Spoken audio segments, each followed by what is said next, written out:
edición de Tesoros del Cielo. Le damos gracias al Señor. Hoy terminaremos la característica de la mansedumbre. El Señor ha querido quedarse unas buenas semanas, unas buenas clases en esta característica del fruto del Espíritu Santo por alguna razón. El pueblo de Dios necesitamos ser más mansos, más humildes a la voluntad de Dios, a su palabra, y hemos aprendido bastante. Esperamos que el Señor nos esté ayudando cada día. Sabemos que Él nos da oportunidades para practicar esta característica del fruto del Espíritu en nuestra vida, en nuestras situaciones diarias, con nuestra familia, ¿verdad? Que el Señor sea honrado con nuestra obediencia. Así que vamos a orar para comenzar, hermanas y hermanos. Bendito Padre Celestial, gracias, Señor, por esta nueva oportunidad de escucharte, Señor, de aprender de ti, Señor. Gracias porque tú eres nuestro ejemplo perfecto de cómo se ve una persona con mansedumbre, Señor. Fuiste siervo, te humillaste a ti mismo, siendo rey, te hiciste siervo, siendo creador, te hiciste criatura, siendo Dios, te hiciste, Señor, humano como nosotros, Señor. Dice tu palabra que te humillaste hasta la muerte y muerte de cruz. Señor, gracias por tu obediencia, Señor, que es nuestro mejor ejemplo, Padre. Te damos gracias, Señor Jesús, por no pensar en ti, sino en nosotros, Señor. Ayúdanos a tener esta mente, como nos recomendaba Pablo, que nos revistamos de este sentir que hubo en el Señor Jesús. Danos, Señor, más mansedumbre. Señor, ayúdanos a ser sumisos a tu voluntad, Señor, a tu palabra. Señor, te damos la gloria y te damos gracias por todo lo que eres en nuestra vida. En el nombre de Jesús, amén, amén. Y quería recapitular y hacer un resumen de lo que comprende la mansedumbre, y hoy, que es el último día que vamos a ver esta característica. Dice, hemos considerado 3 aspectos de la palabra griega praotes. Praotes es mansedumbre. Hemos estudiado la prioridad de la sumisión a la voluntad de Dios en la vida del creyente. Aprendimos que sumisión significa dejar de luchar con Dios, ¿verdad? ¿Cuántas veces en la vida y cualquier circunstancia neciamos con Dios y queremos que las cosas se hagan como nosotros queremos y no tenemos sumisión? Sumisión es dejar de luchar con Dios. También examinamos la humildad, sin la cual no podía existir la sumisión. Van de la mano. Es necesaria la humildad para llegar a la conclusión de que la obra de Dios y su voluntad para nuestras vidas siempre son preferibles, sin importar lo que pueda parecer, ¿verdad? Muy importante. Sumisión, humildad. ¿Y qué más hemos aprendido? Sigamos. Dice, comprendimos que un espíritu que recibe la enseñanza es un componente necesario de la mansedumbre. Sumisión, humildad, y acepta ser enseñado, se deja enseñar, ¿verdad? No se cree todo lo sabe, ¿verdad? Todo, no hay quien me enseñe, ¿verdad? Nunca vamos a llegar a ese punto de saberlo todo hasta que el Señor nos lleve o venga por nosotros.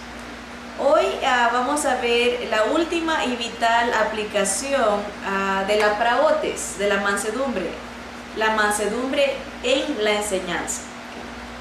Tenemos que dejarnos enseñar, pero al mismo tiempo nosotros enseñamos y tenemos que tener mansedumbre al enseñar. Y para eso vamos a abrir en la palabra y vamos a ver el versículo lema o el tesoro de hoy, como le hemos llamado o se le llama cada semana a los versículos que escogemos, en el segundo libro a Timoteo, segunda carta al joven Timoteo, al alumno de Pablo, segunda Timoteo capítulo 2, y vamos a ver desde el versículo 24 al 26. Recomendaciones para los siervos. Ahora, Cuando nosotros leemos estas porciones, generalmente se nos viene a la mente los líderes de las iglesias, los maestros, ¿verdad? Los pastores, y perdemos el enfoque, ¿verdad? Y ahorita lo vamos a explicar un poquito mejor. Leamos 2 Timoteo capítulo 24 al 26.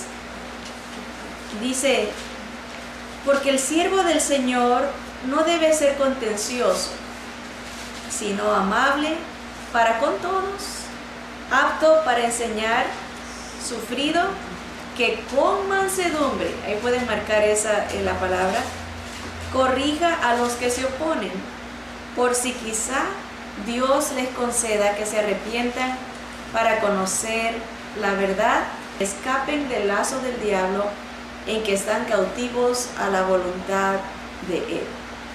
Bien, aquí vemos la mansedumbre aplicada a los que enseñan, dice que corrijan con mansedumbre. Hay una tendencia humana, nosotros como seres humanos caídos ya en el pecado, de usar la posición de autoridad para a veces atacar, humillar a otros. Y eso, como les dije, a veces pensamos inmediatamente en los líderes o los maestros, pero si yo preguntara aquí, ¿es usted siervo o no? ¿Qué me contestaría? ¿Somos siervos de Dios o no? Sí, todos somos siervos de Dios. Todos somos mandados a servir. Y a todos nos da el Señor un don. Puede que no nos dé el de enseñanza, pero somos mandados a servirnos unos a otros, a pensar en los otros. Y con ese pensar, como siervos, debemos de aplicar esas enseñanzas a nosotros, a todos, es aplicable para todos. Todos no debemos de ser contenciosos, todos debemos de prepararnos y estar listos para presentar defensa a la esperanza que se nos ha dado. Todos debemos de aprender a enseñar de una manera que no sea, y aquí viene lo importante, que no sea, aquí dice, contenciosa, sino mansa. Enseñar de una manera que no ofenda. Y aquí quería enfocarme en algo personal. A veces uno se adelanta o pueda que la manera que otra persona hable es un poquito directa o pareciera como ofensiva. Y uno se resiste cuando siente que alguien le está hablando de una manera, nosotros no sé si me entiendan esa palabra, por achacarlo a uno, por hacerlo sentir de que uno no está haciendo algo que debe de hacer. Rápido uno se pone y dice, bueno, ¿y tú qué? ¿Verdad? Esa es la reacción, porque cuando alguien quiere enseñarnos de una manera muy ofensiva, la reacción es ponerse a la defensiva. Y eso nos debe de enseñar que nosotros como maestros, cuando hablamos con alguien que está mal, no debemos de ir con una espada. La espada del Espíritu es para defendernos, es para irse en contra de Satanás y sus demonios, la espada, no para cortarle la cabeza a nuestros hermanos y a los que están y al perdido. Es para la espada es para ese uso. La palabra del Señor en cuanto a ellos se puede aplicar como la luz, darles luz.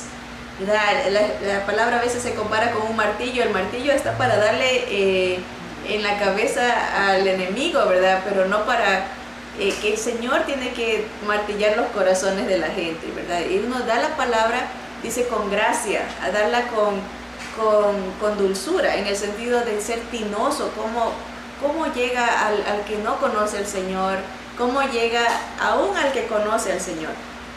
Y eso es muy importante, la mansedumbre. Aquí le está Pablo, el gran evangelista, le está instruyendo a Timoteo que enseñe con mansedumbre, con prudencia, con humildad, ¿verdad? Hay un mandato, sigamos aquí, dice, examinemos nuevamente la definición de la palabra praotes, mansedumbre. Es fortaleza de carácter revelada en un comportamiento afable, o sea, un comportamiento dulce, suave. Es como un gigante manso, la encarnación del poder puro, no adulterado del Espíritu Santo, y uno que sabe qué hacer con él. O sea, yo sé que tengo poder de Dios, pero tengo que aprender a cómo usarlo, a cómo aplicarlo en la enseñanza. Ese es el punto de hoy. Cómo aplicar la mansedumbre cuando enseñamos. Y no piense en solo los líderes, porque usted y yo, todos somos maestros de alguien. En nuestro hogar, en nuestro trabajo, en nuestro círculo donde nos desenvolvemos, hay gente que nos ve con una búsqueda de encontrar verdad. A veces hay gente que se nos acerca y dice, ¿tú qué piensas de esto? Nos ven como maestros porque nos están pidiendo nuestra opinión. ¿Qué te parece esto? ¿Qué crees que debo de hacer yo aquí? Nos están consultando, nos están viendo como maestros. Todos tenemos esa bendición de ser de influencia para alguien, ¿verdad? Entonces, apliquémonos estas verdades de la mansedumbre en la enseñanza, aún a nosotros, aunque usted tal vez no esté detrás de un púlpito o enseñando en alguna clase. Todos somos maestros de alguien, ¿verdad? Especialmente como madres, a hijas, a sobrinas, a hermanas, y como hombres, ¿verdad? A otros hombres, especialmente el varón tiene una gran responsabilidad como líder del hogar. Así que tenemos un poder, el Espíritu Santo, y lo sabemos aplicar. Somos mansos, gigantes mansos, ¿verdad? Poderosos, pero dulces a la vez. Las palabras exhortar y herir no son sinónimos. Hay gente que dice, voy a exhortar a lo voy a exhortar, y hasta le ponemos el tono a la palabra exhortación como que si fuera algo duro. Le voy a exhortar. Exhortar nomás quiere decir aconsejar. Aconsejar, eso es dar una instrucción cuando uno exhorta a alguien, ¿verdad? No tenemos que herirlos. Hay gente que usa la plataforma de los púlpitos para dirigirse a alguien específicamente y ofenderlos desde arriba, pero sintiéndose cubiertos y defendidos por el púlpito, que lo que no se atreve a irle a decir personalmente, lo dice desde arriba, enfrente de todos, sin decir nombres, pero ofende a la persona. ¿Y cuántas veces la gente dice, ¿por qué no vino y me lo dijo a mí en lugar de anunciarlo a todos? Eso no es tener mansedumbre al enseñar, no se está usando la sabiduría de Dios. Vamos a una porción a ver qué quiere Dios que enseñemos. Y vámonos a Mateo 28, muy famoso, lo que se conoce como la Gran Comisión. A todos se nos da este mandato, no solamente a los pastores o a los líderes, sino a cada hijo de Dios. Mateo 28, 19 al 20. Leamos desde el 18 para ver por qué Jesús nos manda que enseñemos. Versículo 18 dice, y Jesús se acercó y les habló diciendo a sus discípulos, toda potestad, todo poder me es dado en el cielo y en la tierra. Por tanto, por esa razón, por lo que Él tiene todo el poder en el cielo y la tierra, por esa razón, id y haced discípulos a todas las naciones, bautizándolos en el nombre del Padre y del Hijo y del Espíritu Santo, enseñándoles que guarden todas las cosas que os he mandado, y he aquí, yo estoy con vosotros todos los días hasta el fin del mundo. Amén. Bien, qué bonita promesa. Nunca nos va a dejar el Señor, y tiene todo el poder, la autoridad en el cielo y la tierra. ¿Qué dos mandatos dejó Cristo a sus discípulos, de acuerdo a esta porción que hemos leído? Primero, el hacer discípulos. Dice, id y hacer discípulos a todas las naciones. Y la segunda, enseñándoles a que guarden todas las cosas. Hay que hacer discípulos, predicar el evangelio, en otras palabras, las buenas noticias de salvación. Hay que darlas, y bautizándolos, dice, en el nombre del Padre, del Hijo y del Espíritu Santo. Pero el segundo mandato es enseñándoles la palabra del Señor, que guarden lo que el Señor nos ha enseñado, ¿verdad? Entonces vemos dos categorías. Dice, enseñarle, la palabra que se traduce por enseñándoles, dice enseñándoles, es didasco. La primera parte es saber, la segunda es instruir con la palabra hablada, enseñar personalmente, aconsejar. No podemos enseñar lo que no sabemos, tenemos que nosotros aprenderlo para poder enseñar. Por eso dice, si uno es discípulo, si uno es un alumno, id y haced alumnos, dice, enseñándoles. Uno tiene que ser alumno primero para poder enseñar a otros alumnos. Una vez que uno se prepara, tiene que uno enseñar personalmente, aconsejar. Vamos a ver en Hechos capítulo 15, 35. ¿Qué más se puede enseñar? Hechos capítulo 15, versículo 35. Y después nos vamos a ir a Hechos 28. Hechos 15, versículo 35. Dice, y Pablo y Bernabé continuaron en Antioquía enseñando la palabra del Señor y anunciando el Evangelio con muchos otros. ¿Ven las dos distinciones? Enseñaban la palabra del Señor y anunciaban el Evangelio. Uno es hecho para los creyentes. Cuando se enseña la palabra del Señor, es para gente que ya conoce al Señor. Y se anuncia el Evangelio, las buenas noticias de salvación, al que todavía no cree en Jesús como su Salvador, como su único Señor y Salvador, para que se arrepientan y vengan a la fe en el Señor. O sea, son dos mandatos diferentes, ¿verdad? Enseñar la palabra y predicar el Evangelio. Vámonos a Hechos 28 para ver la misma idea. Hechos 28, en el versículo 31. Dice el último versículo de este libro: predicando el reino de Dios y enseñando acerca del Señor Jesucristo abiertamente y sin impedimento. Leamos el versículo 30 para entender el concepto total. Dice, y Pablo permaneció 2 años enteros en una casa alquilada y recibía a todos los que a él venían, predicando el reino de Dios y enseñando acerca del Señor Jesucristo abiertamente y sin impedimento.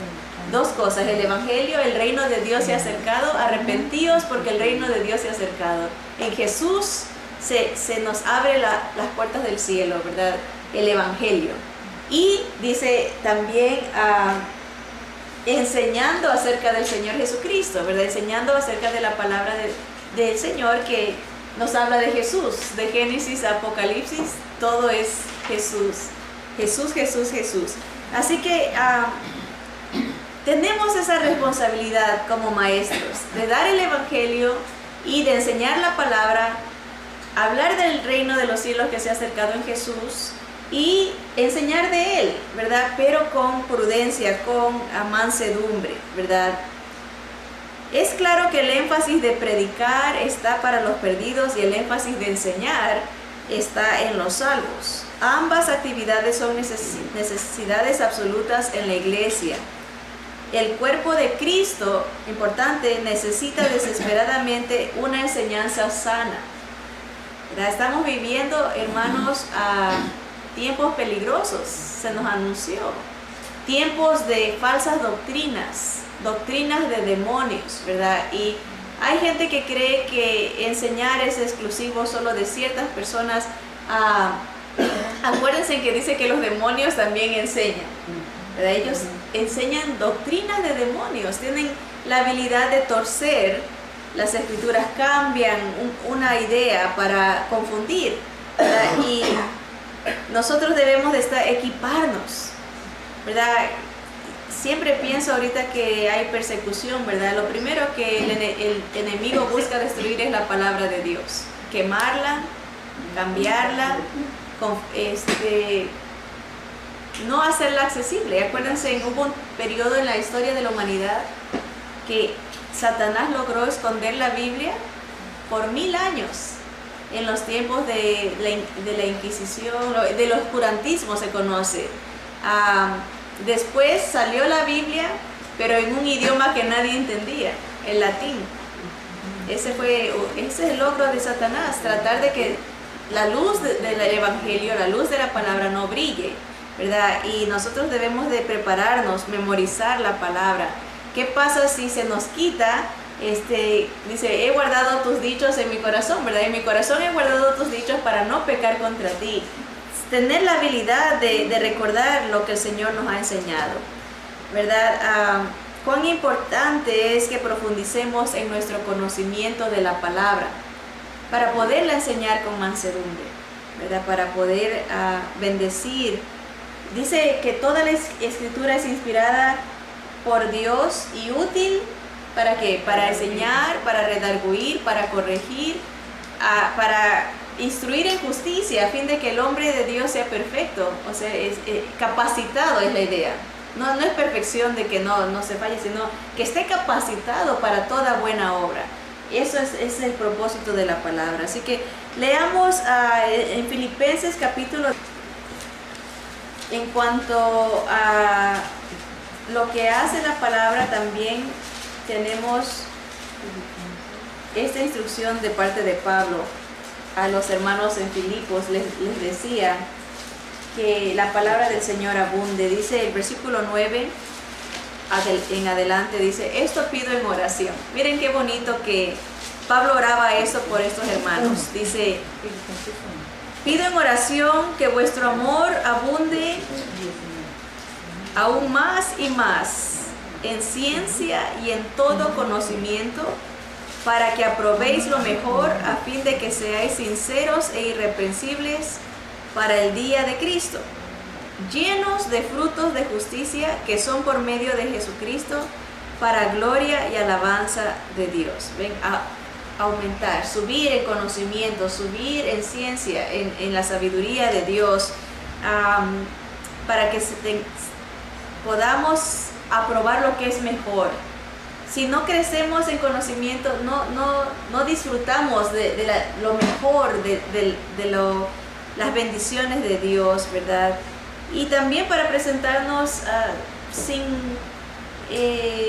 reproche, cuando venga el Señor, que no nos reproche, que no aprovechamos bien el tiempo, que no estudiamos su palabra, que no la leímos, que no nos alejemos avergonzados de Él, que nos reproche, ¿verdad? Preferiste esto en lugar de esto, de mi presencia, de mi palabra. Preferiste cosas pasajeras que lo que es eterno, ¿verdad? Y también crecer para ser llenos de frutos de justicia que son por medio de Jesús, ¿verdad? El conocimiento no es para inflarnos, sino es para dar, ¿verdad? Somos vasos que se llenan para ser vaciados en servicio a otros. El conocimiento es para la honra del Señor, ¿verdad? Como dice aquí, para gloria y alabanza de Dios, ¿verdad? Ven el propósito de dejarse enseñar, ser mansos en eso, para poder uno ser un instrumento de bendición para otros, ¿verdad? El conocimiento es muy importante, hermanas y hermanos. ¿Qué nos dice el segundo libro a Timoteo, capítulo 2? En el versículo 15 leímos como versículo lema al principio las características de un buen maestro, ¿verdad? Que no hace nada por contienda. Pero ahora vamos a ver un mandato exclusivo para todo creyente. Dice el versículo 15 de capítulo 2, procura con diligencia presentarte a Dios aprobado. O sea, debe de ser una meta nuestra, tratar de dar lo mejor. Esa debe de ser nuestra meta. Dice, como obrero, como siervo, que no tiene de qué avergonzarse, que usa bien la palabra de verdad.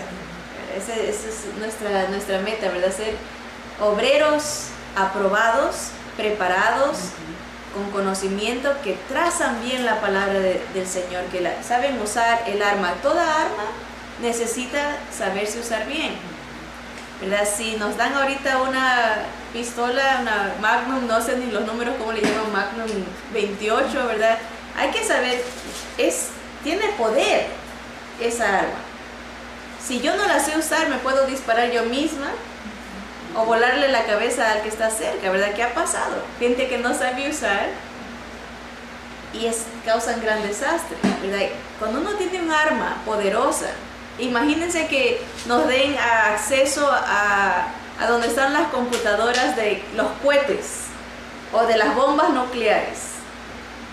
Y uno ve botoncitos por todos lados y código y empieza a aplastar, no sabe qué hacer, es desastre. Igual, la palabra es un arma poderosa. Hay gente que no la sabe usar y se dispara a sí mismo porque la aplica de una manera que no es correcta y dispara a otros hiriendo al que más puede porque no sabe trazarla, no sabe usarla. Toda arma requiere un conocimiento de cómo usarla, de cómo aplicarla y cómo y eso dice, prepárate, preséntate como un obrero que no tiene de qué avergonzarse, que traza bien la palabra de verdad. Y una manera de trazarla, obviamente uno se prepara el conocimiento para darle, como siervo da a los demás, la tiene que dar con mansedumbre. Así se usa esta arma. Se la usa con prudencia, se la usa con sabiduría. Es un tesoro. Eso en esta semana me llenó mi corazón encontrar un versículo que dice que hay tesoros de sabiduría, tesoros de gracia, hay tesoros de amor que Dios tiene para nosotros, ¿verdad? Y el tesoro de la sabiduría está en la palabra del Señor. Tenemos que madurar en nuestro aprendizaje. Leamos Hebreos capítulo 6. En Hebreos capítulo 6 versículo 1 nos habla de que ya debemos de dejar ciertos rudimentos, ya avanzar a cosas más profundas, ¿verdad? Más de peso. Miren, Hebreos 6 dice, versículo 1: por tanto, dejando ya los rudimentos de la doctrina de Cristo, vamos adelante a la perfección, no echando otra vez el fundamento del arrepentimiento de obras muertas, de la fe en Dios, de la doctrina de bautismos, de la imposición de manos, de la resurrección de los muertos y del juicio eterno. Y esto haremos si Dios en verdad lo permite. O sea, el autor a los Hebreos dice, tenemos que seguir creciendo. Y, o sea, ya no estar en cosas que nos han enseñado hace tiempo, obviamente deben de estar firmes en nuestro corazón. La idea es de que saberlas de tal manera que ya no necesitamos que nos las estén dando otra vez, ¿verdad? Pero si a veces de esta lista no sabemos ni la doctrina de la fe, Jesús es Dios, la Biblia, la infalibilidad de la palabra, que es infalible, es perfecta. No sabemos las profecías de lo que va a pasar, ¿verdad? A veces esto lo consideraba algo como básico, elemental, y a veces todavía estamos en eso, pero dice, debemos de seguir adelante, de proyectarnos, añorar, alcanzar más conocimiento para poder enseñar a otros. El Señor Jesús fue es el ejemplo máximo para nosotros de alguien que enseñaba de acuerdo a la voluntad de su Padre. Él siempre decía, las palabras que tú me has dado, yo se las doy. ¿Se acuerdan en su última oración en el Getsemaní?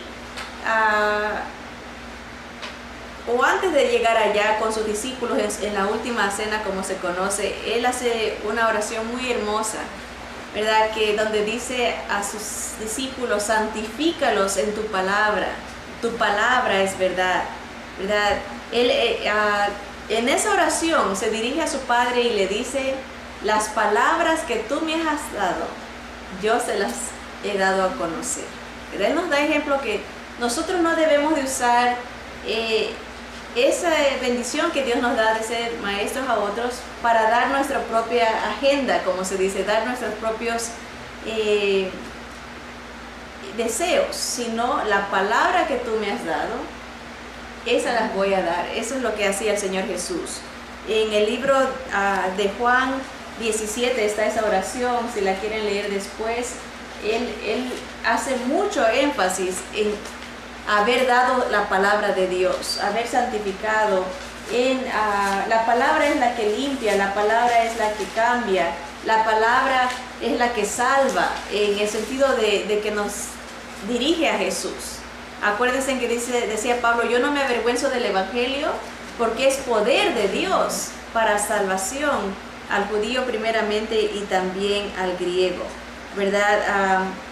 También en el mismo libro de Juan, en el capítulo 13, vemos el clímax de la mansedumbre del Señor Jesús, ¿verdad? Ahí lo vemos en acción. Él siempre fue sumiso a la voluntad de su Padre, fue obediente a la voluntad de su Padre, fue un gran maestro y lo vemos siempre sirviendo.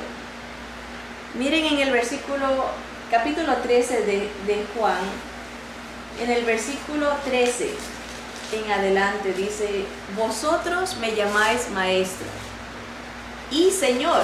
Le está hablando a los discípulos. Sí, y decís bien, porque lo soy, dice Jesús. Soy maestro y soy Señor. Versículo 14. Pues si yo, el Señor y maestro, he lavado vuestros pies, vosotros también debéis lavar los pies los unos a los otros. Versículo 15, muy famoso este versículo, es a veces quitado de contexto. Dice, porque ejemplo os he dado, para que como yo os he hecho, vosotros también hagáis. En el contexto de su mansedumbre, en el contexto de la sumisión a la voluntad de su Padre, en el contexto de pensar por otros antes que uno. El Señor estaba a horas antes de ser arrestado, torturado, juzgado y crucificado, y Él está pensando en otros, cómo ministrarlos, cómo consolarlos, cómo guiarlos, en lugar de estar pensando en Él. Es lo máximo como maestro. El maestro debe de buscar cómo llenar las necesidades de sus alumnos, ¿verdad? Indiferente. El Señor va a hacer eso a través del Santo Espíritu, obviamente, no es a través de la preparación del maestro, su entrega al Señor. Mientras más uno busca de Dios, Dios lo bendice al vaso, al maestro, para bendecir a otros. Como yo os he hecho, vosotros también hagáis. De ahí nos sirve a nosotros para instruirnos qué tanta mansedumbre tenemos en nuestra vida, en nuestros ministerios, ¿verdad? En nuestro hogar, ¿verdad? Lo que Dios nos ha hecho a nosotros también hacer, ¿verdad? Pensar en los demás primero que nosotros. Como nada es casualidad en los caminos del Señor, esta semana en la clase de evangelismo nos piden leer un libro casi cada sesión que tenemos, ¿verdad? Y aunque este está en inglés, no sé si haya en español, pero es acerca de cómo ser siervo de Dios. Y se me hizo tan hermoso que el Señor todo complementa, ¿verdad? Estamos hablando de la mansedumbre y viene cómo ser siervo, ¿verdad? Es la misma idea, ¿no? De cómo bendecir al corazón del Señor en obediencia. Y hubieron algunas cosas que llamaron mi atención, que quisiera compartir con ustedes, con ese pensamiento de ser siervos. El Señor, siendo Dios, se hizo siervo, ¿verdad? Y para darnos ejemplo, para que como Él hizo, nosotros también hagamos. Dice, el ministerio toma lugar cuando los recursos divinos alcanzan necesidades humanas a través de canales humanos para la gloria de Dios. Otra vez, es un poquito larga la definición, Un ministerio toma lugar. Cualquier cosa puede ser en su vida. Cuando los recursos divinos alcanzan necesidades humanas a través de canales para la gloria de Dios. Véase usted como un canal, como una fuente que Dios va a usar para tener el poder de Él, los recursos divinos que sanan, que restauran, que cambian, que dirigen, que iluminan. Ese poder que es, y verdad, que salva el Evangelio, la enseñanza, el Evangelio, la predicación. Los recursos divinos son para alcanzar necesidades humanas a través de canales que van a darle la gloria a Dios. Ese es el concepto de siervo. Usar el poder de Dios para tocar las necesidades humanas a través de nosotros. Somos canales. El ministerio no es por imitación. Hay gente que quiere ser como otro es. No es por imitación, sino por encarnación. Eso Filipenses 2:13 dice que Dios trabaja en nosotros. Es el poder de Dios en nosotros, encarnado, el Espíritu Santo, que trabaja para hacer las cosas. Él nos pone el querer como el hacer para su placer, ¿verdad? Ese es el ministerio, ¿verdad? La encarnación de Dios en nosotros, no imitación, sino encarnación, ¿verdad?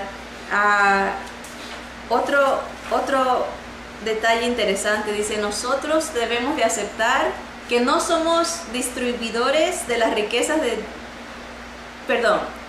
somos distribuidores de las riquezas de Dios, o sea, tenemos que darlas, y no somos los hacedores de las riquezas. Dios nos da bendiciones y nosotros tenemos que darlas a otros. Si usted puede explicar lo que ha pasado, entonces Dios no lo hizo, ¿verdad? Cuando uno dice, oh, mira, alcanzamos a hacer esto porque trabajamos de esta manera, entonces la gloria, ¿a quién se lo está llevando? Nosotros lo hicimos así y implementamos esto.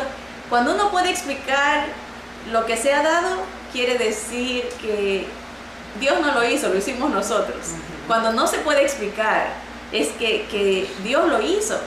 Cuando hay un cambio en la persona, cuando hay vidas transformadas, ¿verdad? Cuando hay, obviamente hay una organización, y eso es parte del ser canales de Dios, ¿verdad?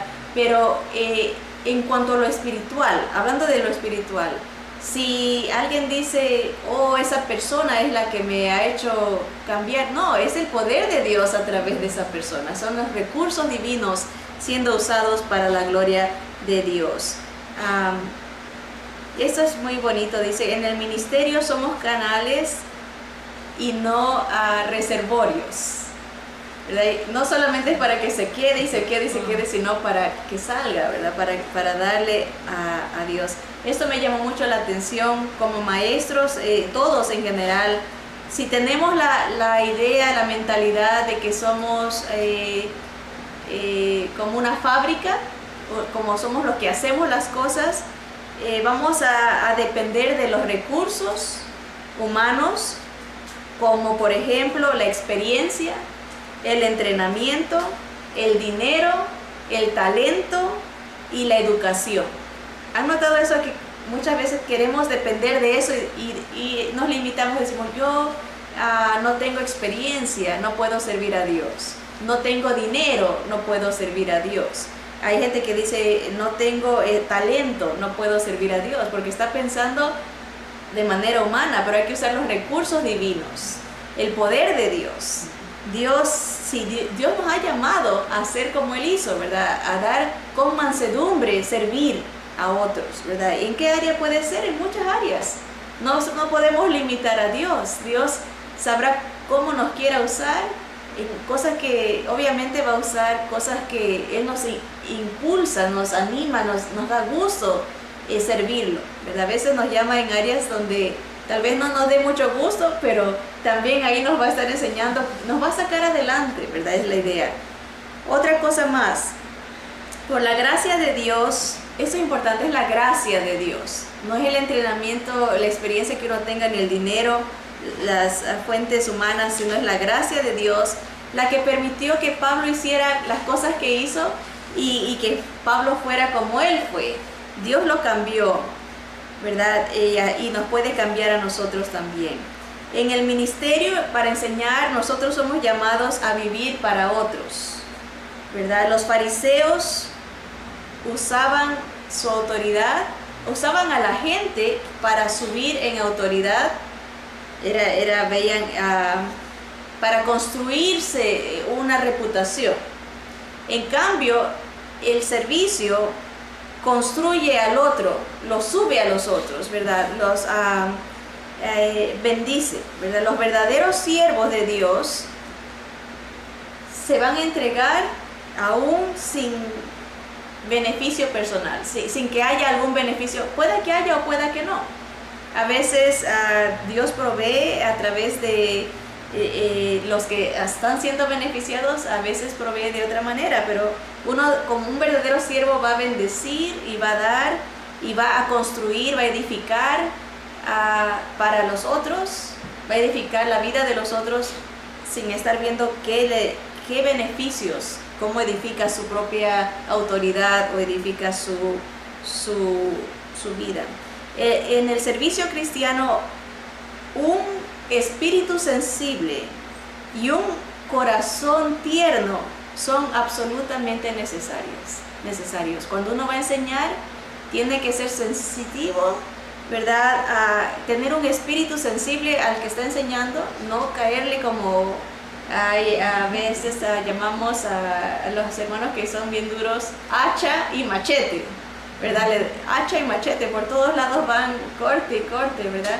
No, un espíritu sensible y un corazón tierno a la necesidad. Hay gente difícil de trabajar, es difícil. Cuando no vemos el presente, vemos lo que ha sufrido esa persona. Entendemos por qué esa persona es así, ¿verdad? Le tenemos más compasión. Con esto quisiera esta ilustración acabar.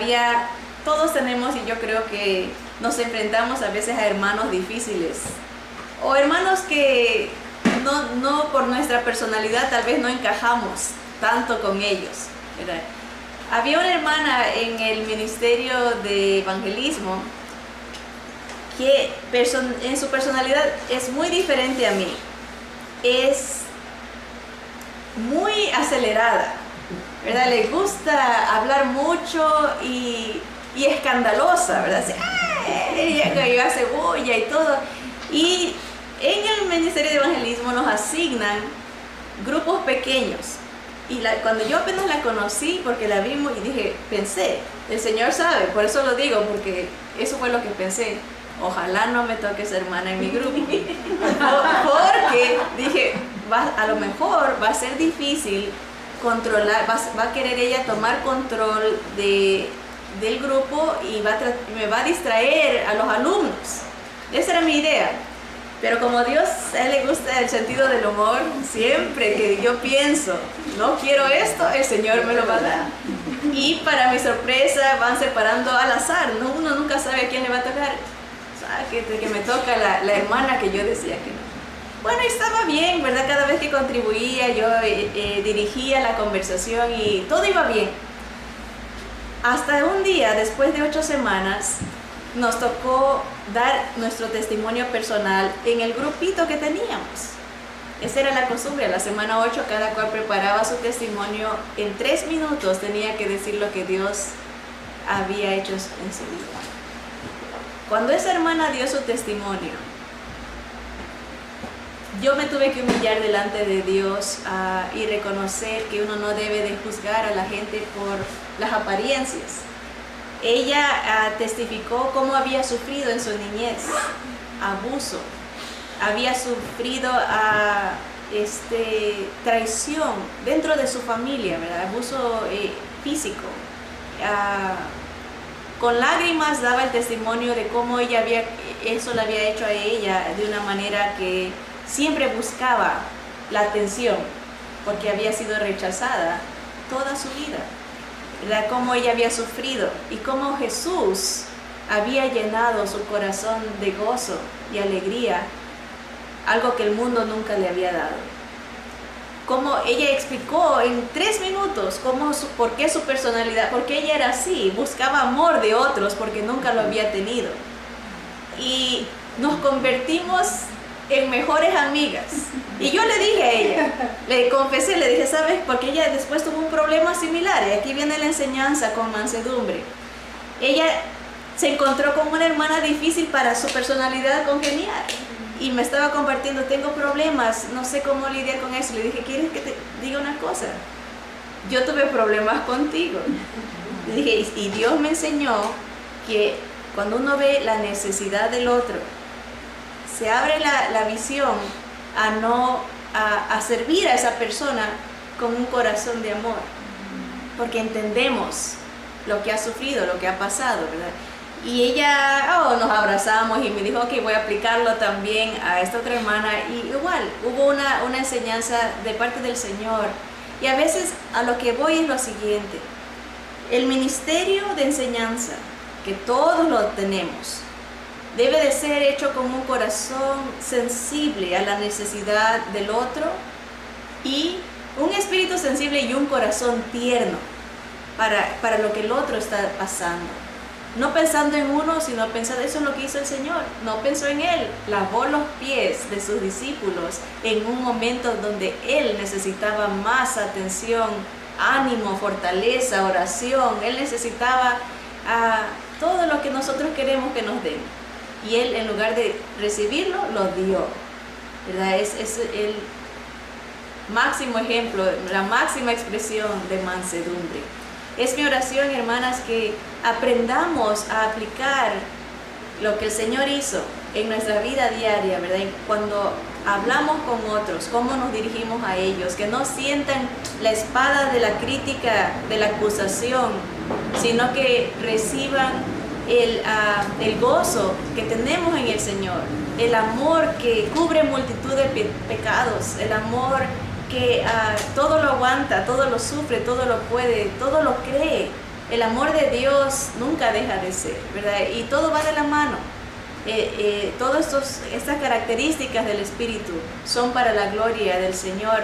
Y oremos para que el Señor nos use, seamos vasos puros, vasos santos, separados para su gloria, ¿verdad? Que enseñemos su palabra, preparémonos para poder enseñarla de una manera que no nos avergoncemos y que alcance a la necesidad de otros. Que el Señor nos bendiga en este propósito. Vamos a orar. Señor, a ti te damos toda la gloria, Señor, porque tú eres el que das el querer como el hacer, Señor. El poder viene de ti, Señor. Tú eres el que restauras, el que cambias, el que, Señor, nos lleva en aumento como la luz de la aurora, Señor. El que hará la obra completa en nuestra vida, Señor. Tú eres el Maestro perfecto, la sabiduría fluye de ti, Señor. Y rogamos en este día, Señor, que tú nos llenes de tu sabiduría perfecta y santa, Señor, para que nosotros podamos alcanzar a otros con esa sabiduría, Señor. Con tu evangelio, la predicación del reino, Señor, y también con las enseñanzas de nuestro Señor Jesús. Padre, ayúdanos a ser libros abiertos, Señor, ser maestros que te traen gloria, Señor. Gracias, Padre, porque tú no usas la sabiduría de este mundo, como dice tu palabra, sino que usas lo que el mundo desprecia, Señor. Usas lo más bajo nosotros, nos usas, Señor. Gracias porque nadie se puede escapar de decir, yo no puedo, porque tú nos usas a todos, Señor. Ayúdanos a ser siervos humildes, sumisos a tu voluntad, a tu palabra, Señor, y dejarnos enseñar y al mismo tiempo enseñar con prudencia y sabiduría, no con contiendas, sino con mansedumbre, Señor. A ti te damos la gloria por tu palabra, por tu presencia entre nosotros, en el nombre de Cristo Jesús. Amén. Amén.